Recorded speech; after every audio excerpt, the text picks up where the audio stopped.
3. Dan semuanya ini dari Allah yang dengan perantaraan Kristus telah mendamaikan kita dengan dirinya dan yang telah mempercayakan pelayanan pendamaian itu kepada kami. Sebab Allah mendamaikan dunia dengan dirinya oleh Kristus dengan tidak memperhitungkan pelanggaran mereka. Ia telah mempercayakan berita pendamaian itu kepada kami. Saudara yang kasih Tuhan, Rasul Paulus ingin menasihatkan kepada kita semua bahwa kita perlu diperdamaikan dengan Allah. Ada berapa alasan kenapa kita perlu diperdamaikan kita dengan Allah, saudara? Karena yang pertama adalah karena dosa dan pemberontakan umat manusia, ya, juga termasuk kita, saudara, ya. Seringkali kita menyimpang dari jalan Allah, sering kita memberontak kepada Allah. Itu sebabnya telah mengakibatkan permusuhan terhadap Allah dan pengasingan dari Allah. Saudara, jadi setiap orang yang berdosa itu sudah menjadi setru Allah. Adakah di antara kita yang tidak berdosa, saudara? Saya pun juga orang yang berdosa di hadapannya. Itu sebabnya perlu diperdamaikan dengan Allah. Saudara, jadi setiap orang berdosa dan menjadi setru Allah yang harus diperdamaikan dengan Allah melalui kematian Yesus Kristus, saudara. Dan yang kedua adalah, dan pemberontakan ini mendatangkan murka dan hukuman Allah. Kita baca di dalam Roma 1 ayat 18.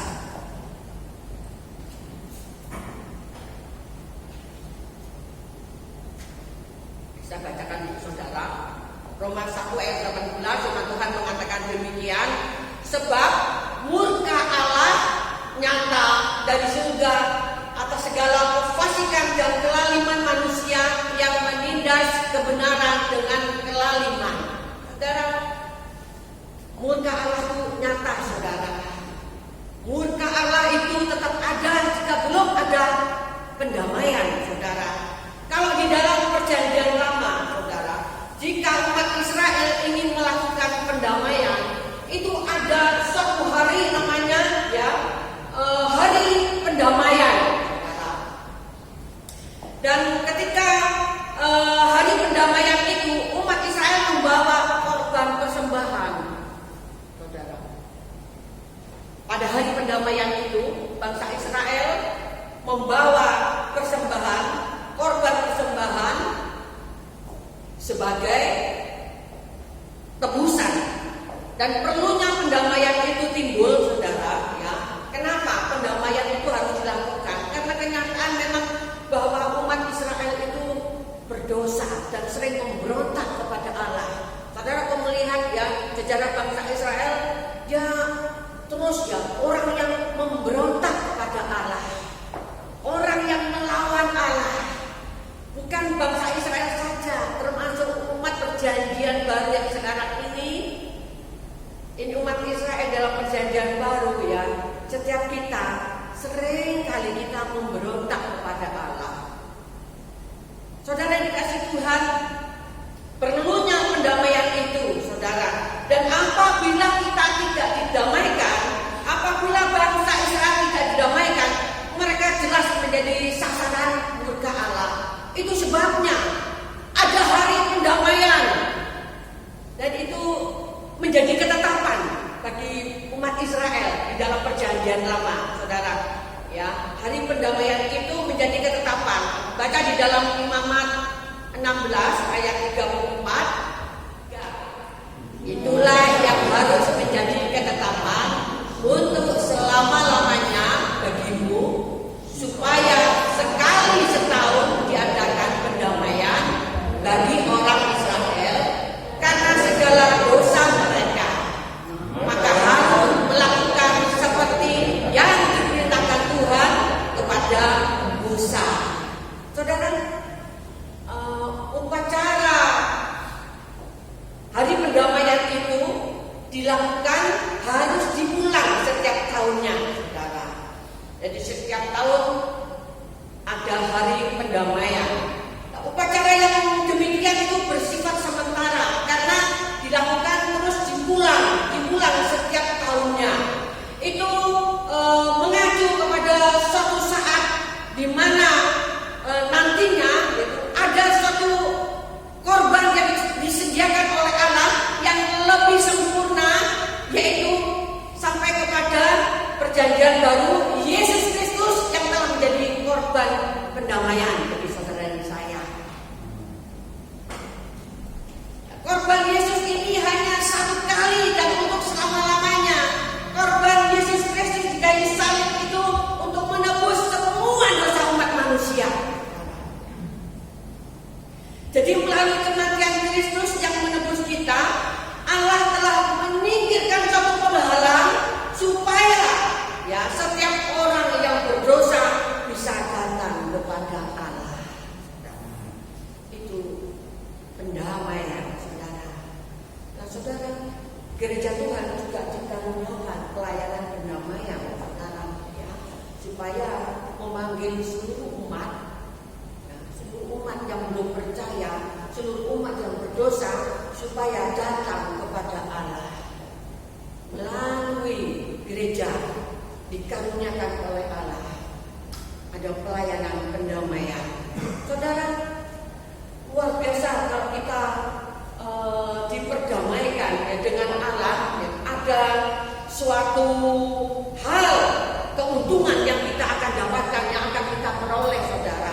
Kalau kita berdamai dengan Allah, saudara, yang pertama kita akan menerima rekonsiliasi, hubungan yang dipulihkan, saudara. Hubungan yang dipulihkan, yang dahulu kita dianggap setru Allah, dan sekarang kita memperoleh keselamatan. Kita baca di dalam Roma 5 ayat 10. Sebab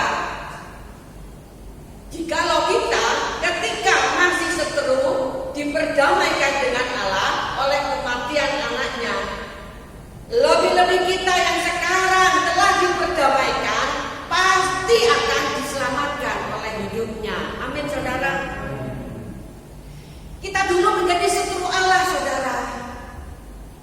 Tetapi sekarang kita sudah diperdamaikan dengan Allah, maka kita memperoleh keselamatan. Itu janji Allah bagi kita yang sudah diperdamaikan. Kita menerima pengampunannya. Karena kita minta ampun, kita diterima pengampunannya. Itu ada suatu rekonsiliasi, ada hubungan yang dipulihkan. Hubungan di mana kita sudah diterima menjadi anaknya kembali, saudara. Pemulihan itu terjadi, saudara. Dan status kita juga dipulihkan. Status yang dulunya menjadi hamba, kita baca di dalam Yohanes 15 ayat 15, saudara. Ini status kita, saudara. Dulu kita disebut hamba, Saya bacakan untuk saudara. Aku tidak menyebut kamu lagi hamba, sebab hamba tidak tahu apa yang diperbuat oleh tuannya.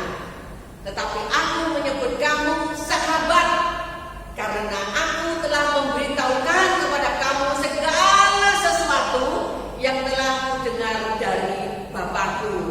Jadi saudara, betapa yang sekarang kita setelah diperdamaikan dengan Allah memiliki hubungan yang langsung kita kapan saja kita bisa datang kepada Allah. Amin, saudara. Setiap waktu kita bisa datang kepada Allah. Tidak ada siapapun yang dapat menghalangi kita ketika kita datang ke hadiratnya, ketika kita datang kepada Allah, kecuali diri kita sendiri yang menghalanginya, saudara. Tidak ada yang menghalanginya. Jadi kalau kita memiliki hubungan yang baik dengan Allah, setiap saat kita bisa datang ke hadiratnya untuk memintai pertolongannya, saudara. Itu sebabnya kita bersyukur melalui Yesus Kristus hubungan kita dipulihkan dengan Allah. Kapanpun kita, saudara, setiap kali kita berdosa, ada penyimpangan terhadap firman-Nya, tetap Yesus Kristus menjadi pendamaian. Kita akui dosa kita. Kita diperdamaikan kembali oleh Allah. Kapan saja kita bisa jatuh di dalam dosa, tetapi kita selalu dipersiapkan pendamaian bagi saudara dan saya. Kita bisa datang kepada Allah. Ada suatu hubungan. Jika kita memiliki hubungan baik dengan Allah, akan ada damai, sejahtera, sukacita buat saudara dan saya. Dalam hubungan sesama juga saya percaya kalau kita memiliki hubungan dengan Allah, hubungan kita dengan sesama juga akan baik, saudara. Sebab firman Tuhan mengatakan demikian. Bagaimana engkau mengasihi Allah yang tidak kelihatan, sedangkan dengan saudara yang kelihatan saja engkau tidak bisa mengasihi. Berarti kita bisa memeriksa diri, saudara. Kalau kita bisa mengasihi Allah yang tidak kelihatan, tentunya kita juga bisa mengasihi saudara-saudara kita yang lain. Amin. Dan saya percaya jika kita memiliki hubungan yang baik dengan Allah, kita juga akan memiliki hubungan yang baik dengan sesama. Pasti, saudara. Sebab itu, mari kita menjadi pembawa damai, saudara. Ya, hidup kita menjadi pembawa damai karena kita sudah diperdamaikan dengan Allah. Hubungan kita dengan Allah satu baik, memiliki damai, sejahtera, sukacita. Sekarang hidup kita menjadi pembawa damai bagi orang lain. Baik perkataan kita, saudara, perkataan yang bangun, perkataan yang berdampak, perkataan yang memberikan semangat, bukan perkataan yang menyakitkan hati orang lain, tetapi kita perkataan kita berdampak, membawa damai sejahtera bagi orang lain. Baik perkataan maupun di dalam tingkah laku setiap kita, saudara. Prinsipnya sama, saudara. Ya, kalau kita datang kepada Allah, kalau kita berdosa kepada Allah, kita minta ampun kepada Allah. Allah mengampuni segala dosa kita. Demikian juga kehidupan kita dengan sesama, saudara. Kalau ada ganjalan, ada perselisihan, kita juga perlu, apabila kita perlu minta maaf, saudara. Kita gak ada ganjalan lagi. Kita diperdamaikan, ada pendamaian kalau kita minta maaf, saudara. Kalau misalnya dirasa kita ada perselisihan, dan kalau saya pelajari ya, saudara, perselisihan terjadi itu kadang-kala itu karena apa? Kita sulit untuk minta maaf, saudara. Kita salah nggak salah, apalagi kita nggak salah yang sulitnya minta maaf. Kadang-kala maaf itu diperlukan, saudara. Tapi namanya hidup bersama-sama, ya. Hidup manusia itu memang susah-susah gampang, saudara. Kadang-kala ada satu permasalahan, ya. Ayo kita diperdamaikan, ya, semua datang.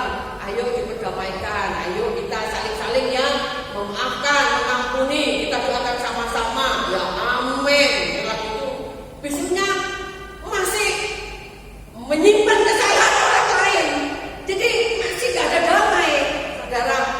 Ada yang demikian juga, sulit kita seperti sudah minta maaf sepertinya, tapi kita tidak bisa masih mengingat kesalahan orang lain.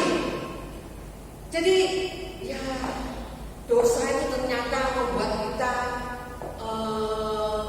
memiliki satu beban, saudara.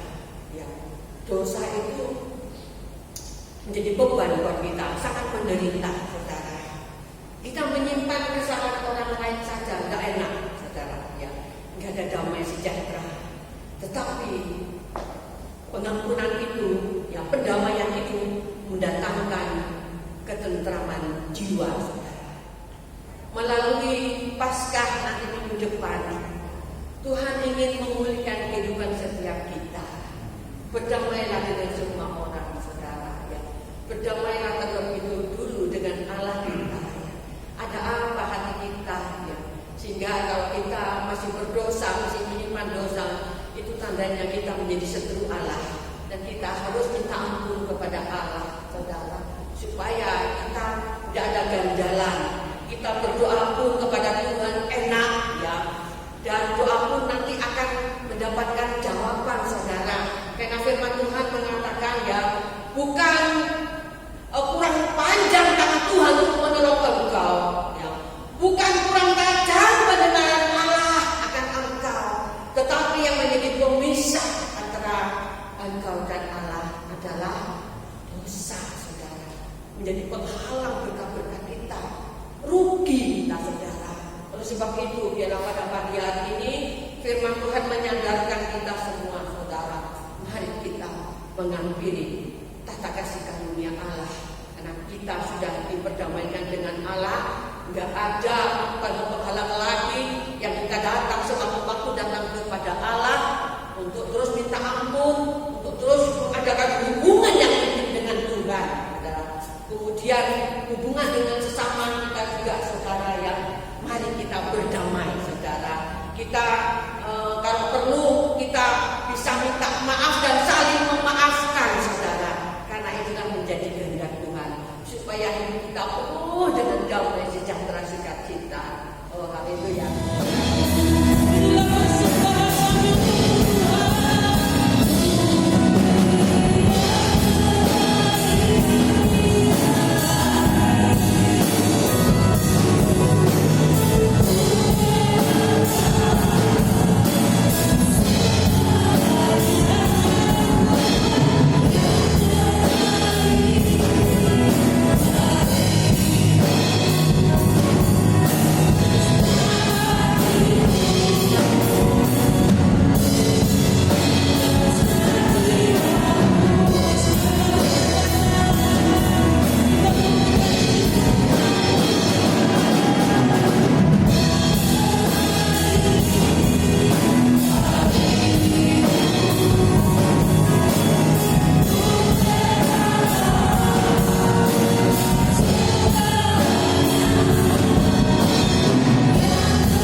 Di dalam nama Tuhan Yesus Kristus yang percaya